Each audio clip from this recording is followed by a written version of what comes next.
여러분, 우리가 살아가면서 가장 좋아하는 게 뭐가 있을까요?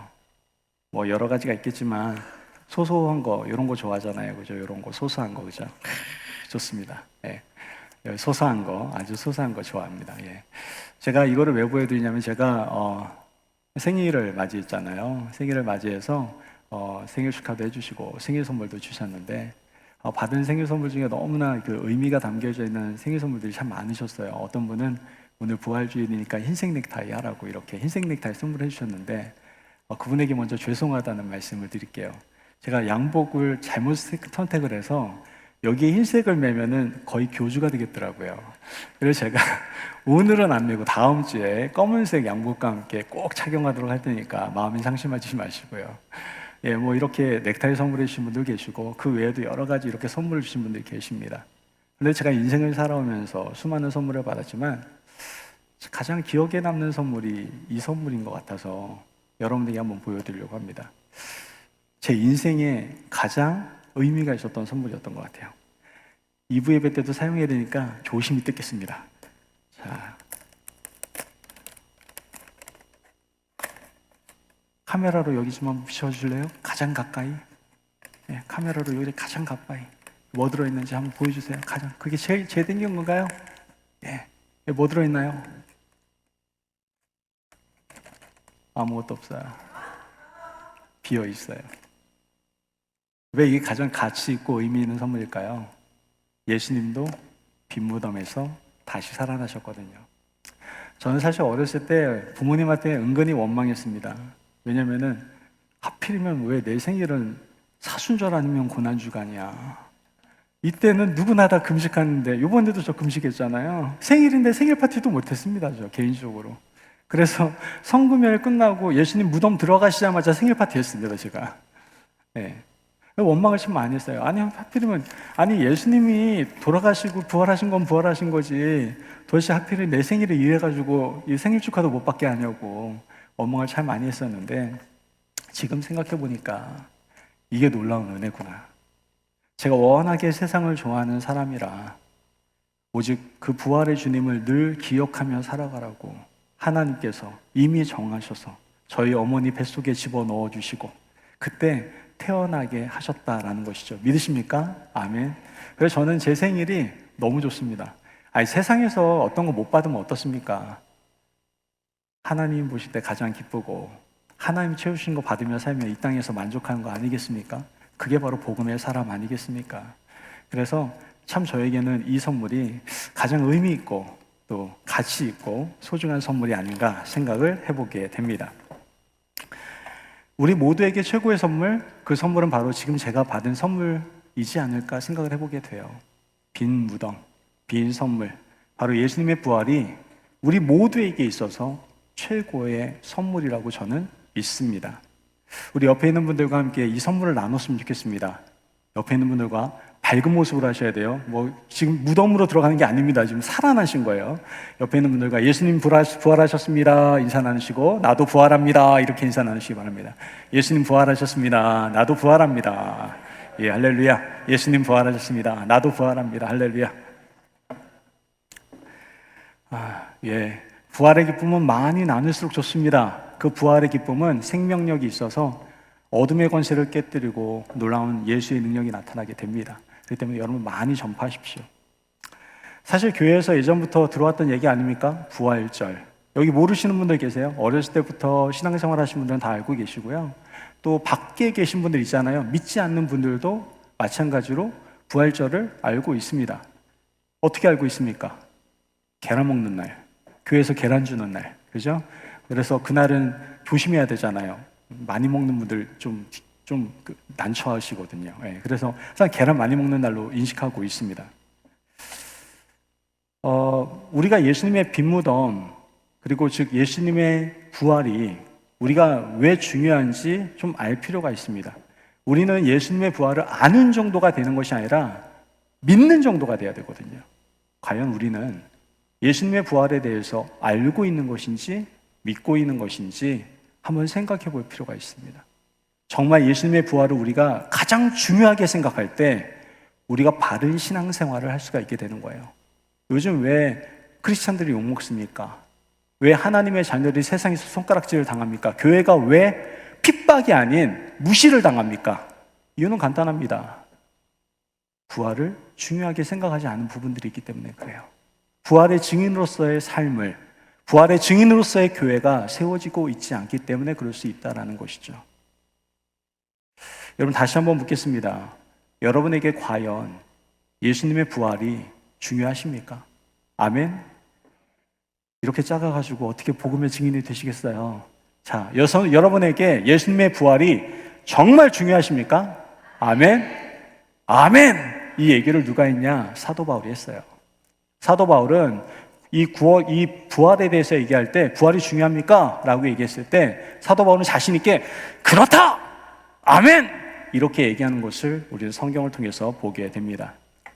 오늘 본문은 사도 바울이 고린도 교인들에게 쓴 편지의 내용입니다.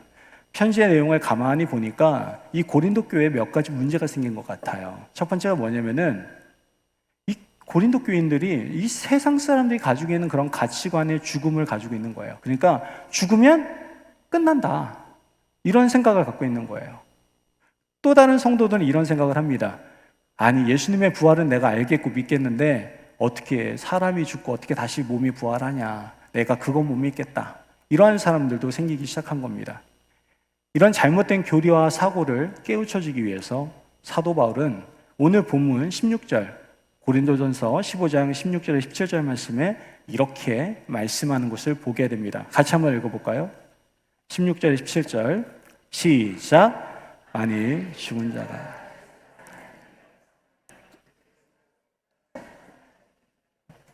그리스도께서 다시 살아나신 일이 없으면 너희의 믿음도 떼고 너희가 여전히 죄 가운데 있을 것이요. 아멘. 지금 바울은요, 이렇게 얘기하는 겁니다. 자신의 육체에 대해서, 육체의 부활에 대해서 믿지 않으면 어떻게 예수님의 부활을 믿는 믿음일 수가 있겠느냐? 결코 그럴 수 없다라고 강하게 이야기를 하고 있는 겁니다. 여러분, 믿는 사람으로서 우리가 장차 경험하게 될 부활에 대한 믿음이 없다면 지금 우리는 예수님께서 죽으셨다가 부활하신다는 것을 저는 못 믿겠어요 라고 얘기하는 것과 동일하다라고 생각하시면 될 것 같습니다. 더 나아가 만약 그리스도가 부활하시지 않는다면 어떻게 보면 우리는 믿는 사람으로서 우리의 믿음에 대해서 총체적으로 좀 점검할 필요가 있게 돼요. 왜냐? 성경은 그렇게 얘기하거든요. 사도 바울이 부활이 없으면 내 믿음도 헛되다. 좀 더 격하게 말하면 네 믿음 뻥이다 라고 얘기하는 겁니다. 지금 믿음 잘못하고 있다, 믿음 생활 아니다 라고 얘기하고 있다는 것이죠. 그러므로 우리는 예수님의 부활이 믿는 사람에게 왜 중요한지 오늘 이 시간에 정말 잘 알아야 됩니다. 이것만 잘 알아도 우리는 믿음 생활을 아주 건강하게 잘 하실 수가 있게 되는 것이죠. 자, 우리에게 부활이 왜 중요한지 첫째 그 이유를 말씀드리고 오늘 둘째까지 말씀드리면서 말씀을 매듭을 지으려고 합니다. 첫째, 한번 같이 따라해 보도록 하겠습니다. 예수님의 부활은 복음의 완성이기 때문입니다. 너무 중요해요. 우리에게 가장 가치 있고 소중한 게 복음 아닙니까? 다시 한번 해볼까요? 예수님의 부활은 복음의 완성이기 때문입니다. 믿으십니까? 아멘. 바울은 자신이 전한 복음을 다시 한번 이야기하면서 고린도전서 15장을 시작하는 것을 보게 됩니다. 고린도전서 15장 2절 말씀을 한번 보세요. 여기 나와 있는 거 보면은 너희가 만일 내가 전한 그 말을 그로 말미암아 구원을 받으리라. 무슨 얘기를 하는 거예요? 사도 바울이 무슨 얘기를 했나 봐요. 그 말로 말미암아 어떻게 해요? 구원을 얻게 된다라고 얘기하고 있는 겁니다. 그 하반절 3절 4절 말씀을 같이 한번 볼게요. 전한 말이 어떤 말이냐? 같이 읽어볼까요? 시작. 내가 받은 것을 먼저 너희에게 전하였노니 이는 성경대로 그리스도께서 우리 죄를 위하여 죽으시고 장사 지낸 바 되셨다가 성경대로 사흘 만에 다시 살아나사. 아멘.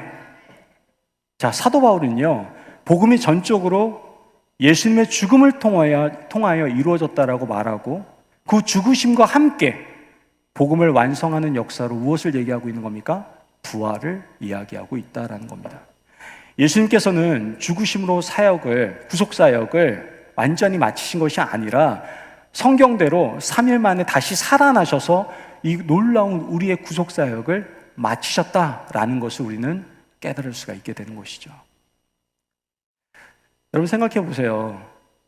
우리가 정말 복음 중심, 예수 중심, 복음에 흠뻑 젖어 살아가는 성도라고 한다면 이 복음의 메시지, 예수 그리스도의 메시지 가운데에서 부활을 제외시킬 수가 있을까요?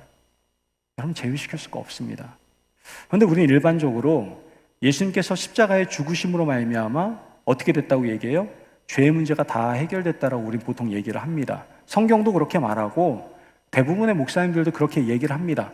아, 목사님 디스하시는 겁니까? 그게 아니고요. 저도 그렇게 얘기해요. 대부분 그렇게 얘기를 합니다.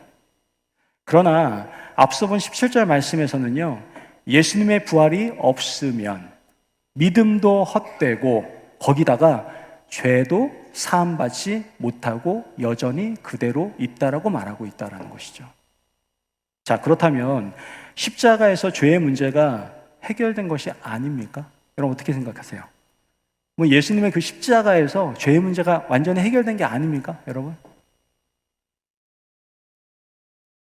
여러분 우리가 좀 기억해야 될 것이 있어요. 이 십자가에서 예수님께서 돌아가신 것이 구원을 위한 모든 사역 중 가장 중요한 과정 가운데 하나이지만 전부는 아닐 수도 있다라는 거예요. 저 이단 아니고요. 지금 성경을 좀 풀어드리는 겁니다. 아닐 수도 있다라는 거예요. 분명 성경은 예수님이 다시 사신 일이 없으면, 즉 부활이 없으면 우리에게 여전히 죄 가운데 있다. 우린 여전히 죄 가운데 얽매여 살아갈 수밖에 없다. 라고 성경은 분명히 얘기하고 있다라는 거예요. 그럼에도 불구하고 우리가 예수 그리스도의 구속사역 중, 즉 하나님의 공의와 사랑, 즉 예수님의 성품을 가장 잘 나타내고 있는 십자가의 죽음을 우리가 계속해서 강조하는 이유는 다른 것이 아닙니다. 성경에서 구속사역 중에서 가장 귀히 여기는 것은 죄사함에서 최고의 방법으로 표현되어지는 것은 무엇입니까? 바로 피입니다. 피. 우리가 너무나 잘 알고 있죠. 예수님이 그 피를 흘리신 곳이 바로 십자가이고, 그래서 예수님의 십자가의 죽음은 모든 속죄의 과정에서 제일로 여기면서 또한 대표성을 가진다라고 생각하기 때문에 예수님의 십자가를 말하면서 죄의 문제가 해결됐다라고 일반적으로 우리는 이야기를 하고 있다라는 것입니다. 그리고 거기에는 더 많은 의미를 포함하고 있는데 그 중에 하나가 뭐다? 바로 부활이다라는 거예요. 여러분 그냥 간단하게 얘기하면 그렇습니다. 신호등이 있잖아요. 빨강, 주황, 빨강 아니죠. 빨강, 주황, 녹색, 그죠? 빨강, 주황, 녹색이 사인이 주는 의미는 무엇입니까? 사람마다 좀 다르죠. 그죠? 어떤 사람은 녹색은 안전하게 가라고 하는 것이고, 주황색은 스톱해야 된다는 예비를 주는 거라고 생각하잖아요. 빨간 거는 멈춰라. 이게 일반적인 사람의 특징이잖아요. 근데 어떤 사람은 녹색은 쌩쌩 달려라라는 뜻이고, 주황색은 빨간불 들어오니 빨리 달려라라는 뜻이고, 빨강불은 뭐예요? 눈치껏 달려라 라고 생각하는 사람들도 있다라는 것이죠. 그죠? 근데 중요한 거는 그 안에 어떤 상징 이외에도 여러 가지 뜻을 내포하고 있다라는 것을 우리는 알 수가 있는 겁니다.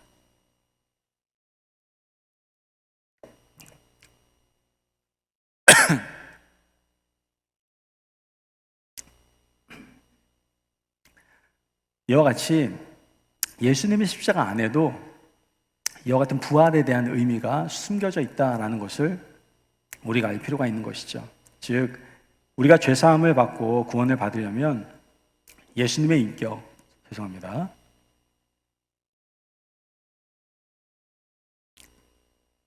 예수님의 인격, 성품, 즉 예수님이 하나님 되심과 예수님의 인간 되심에 대해서 우리는 믿을 수가 있어야 됩니다.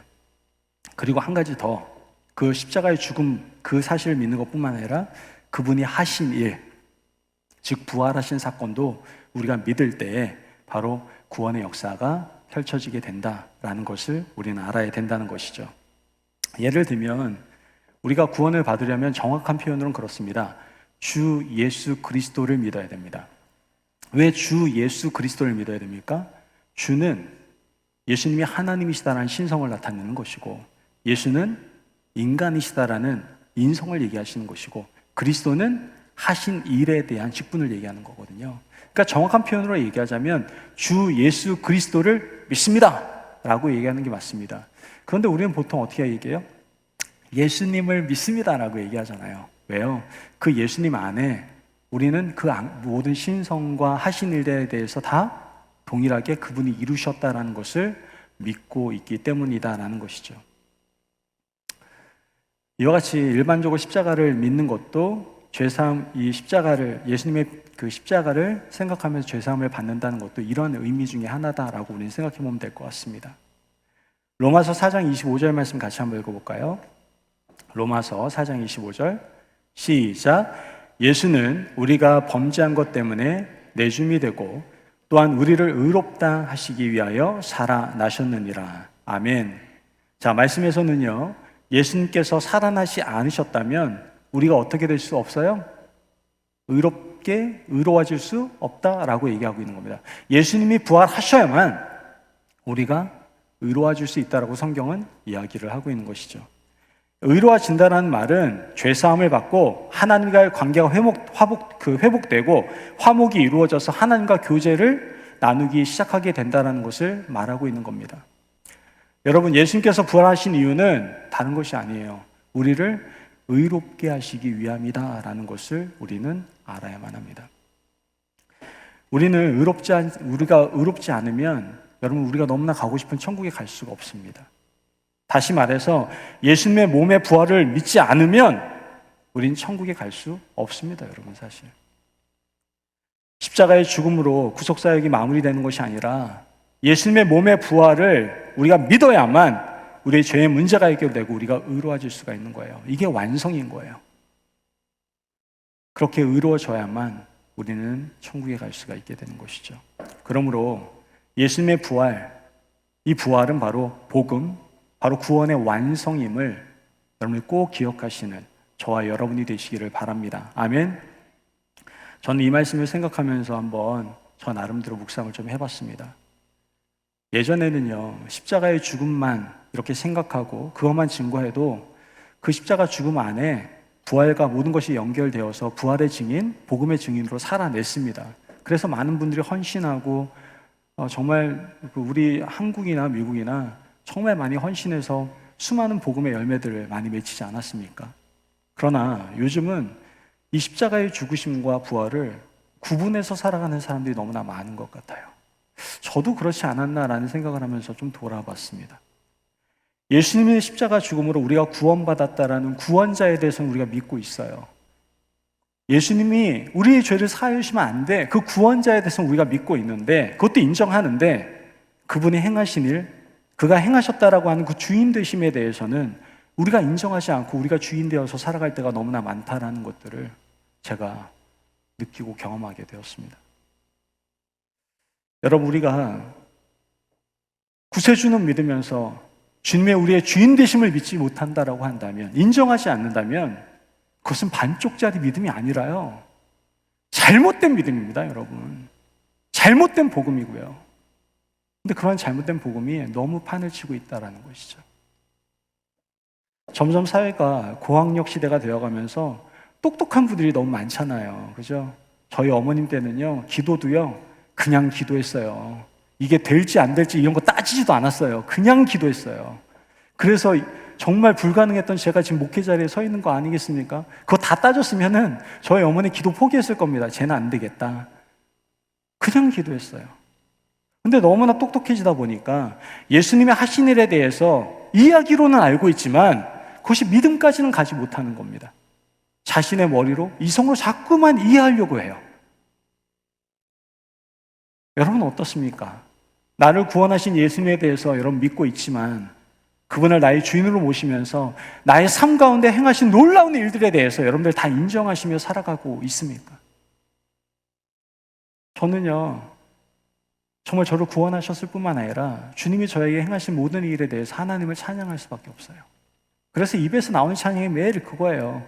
지금까지 지내온 것 주의 크신 은혜라 한량없이 부으시는 주의 은혜 족하다. 믿으십니까? 여러분들 은혜를 보셔야 돼요. 하나님이 하신 일들을 보셔야 돼요. 하나님이 예수님의 주인 되심을 여러분들 인정하며 사셔야 됩니다. 우리 교회는 어떻습니까? 우리 교회도 이 교회 안에서 구원의 역사, 하나님께서 구원자로서 행하시는 모든 일들에 대해서 우리가 인정을 합니다. 그런데 하나님이 행하신 일에 대해서 여러분들 정말 인정하고 믿고 있습니까? 우리는 지금 하나님이 행하신 일을 보고 있습니다. 지금 교회 보세요. 이번 교회 리모델링 하면서 이게 사람의 힘으로 가능한 겁니까? 다들 밖에서는요 놀래요. 어떻게 우리 교회 정도의 사이즈가 이런 공사를 할 수 있는지 다 놀래요. 저도 놀래요, 사실. 제가 한 것도 없고요. 다 하나님이 하신 거예요. 하나님의 행하신 일을 같이 보면서 우리는 어떻게 해야 돼요? 부활의 주님을 찬양해야 되는 겁니다. 그런데 사탄은요, 이 부활의 주님을 찬양하지 못하게 하고 하나님이 행하신 일에 대해서 눈을 막으려고 합니다. 그러니까 우리한테 다른 생각을 주입시켜요. 불평, 불만, 나눔, 분쟁, 분열, 이런 것들을 우리에게 심어줍니다. 우리가 바라야 될 건 그런 것이 아니에요. 하나님이 행하신 일, 주께서 행하신 일, 그걸 보면서 부활의 증인으로서, 복음의 증인으로서 살아가면 되는 겁니다. 여러분, 우리가 복음의 사람이라고 한다면 복음의 완성인 부활을 믿고 부활의 증인답게 살아갈 수 있어야 될 줄 믿습니다. 토마스 슈라이너라는 신학자가 있습니다. 토마스 슈라이너라는 신학자가 있는데 띄워주세요. 예, 토마스 슈라이너라는 신학자가 이렇게 이야기를 했습니다. 뒤에서 자요? 예, 같이 한번 읽어볼까요? 시작! 그리스도의 죽음과 부활은 구원을 이루는 데 있어 결코 분리될 수가 없다. 믿으십니까? 아멘. 여러분, 구원 가운데 십자가의 죽음과 부활은 절대로 분리될 수가 없습니다. 여러분, 이제 부활이 우리에게 얼마나 중요한지 깨닫고 이젠 구원의 완성, 복음의 완성, 그 완성인 부활 신앙으로 살아갈 수 있는 저와 여러분이 되시길 주의 이름으로 축복합니다. 아멘. 두 번째, 우리가 부활이 왜 중요한가 한 가지만 더 듣도록 하겠습니다. 따라해 볼까요? 예수님의 부활은 소망입니다. 다시 한번, 예수님의 부활은 소망이기 때문입니다. 믿으십니까? 할렐루야. 이게 얼마나 저에게 감동과 감격이 되는지 몰라요. 저 만약에 이 소망 없으면요, 저 진짜 억울할 것 같아요. 진짜 억울할 것 같아요. 저의 24시간을 한번 비디오로 찍어서 한번 보세요. 야, 진짜 억울하겠다 아마 인정하실 겁니다, 진짜. 이 소망이 있기 때문에 제가 얼마나 감사한지 몰라요. 이 세상에 태어난 사람은 누구나 막론하고 다 동일하게 죽습니다. 물론 예전에부터 죽지 않기 위해서 내가 불로장생하겠다라고 해서 열심히 노력했지만 그래도 살았던 사람은 아무도 없어요. 누구나 다 죽습니다. 한번 태어나면 죽을 수밖에 없죠. 권력을 가지고 있던, 명예를 가지고 있던, 지식이 있던, 부를 가졌건 어떠한 사람이건 간에 인간은 누구나 죽음이라는 마지막 길을 걸어가야만 합니다. 이 길은 누구에게도 예외가 될 수가 없는 길이다라는 것이죠. 그러기에 히브리서 9장 27절에 이렇게 얘기합니다. 한 번 죽는 것은 사람에게 정해진 것이요 그 후에는 심판이 있으리니. 여러분, 심판이 있대요. 심판이. 누구나 죽는데 죽음 후에는 심판이 있답니다.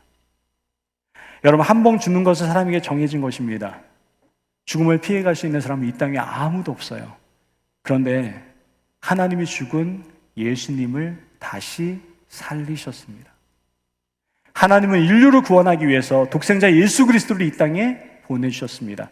예수님은 우리의 죄를 위하여 십자가에 못 박혀 죽으셨다가 3일 만에 부활하셨죠. 예수님은 죽은 자 가운데 다시 살아나 잠자는 자들의 첫 열매가 되어주셨습니다. 부활하신 예수님은 부활의 첫 열매가 되셔서 장차 우리 또한 부활을 시키신다라는 것이죠. 믿으십니까? 아멘. 예수님의 부활은 믿는 사람들에게 분명한 약속을 주고 계십니다.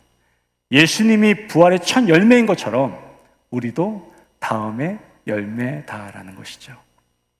예수님이 부활하신 것처럼 우리도 부활할 것이라는 거예요.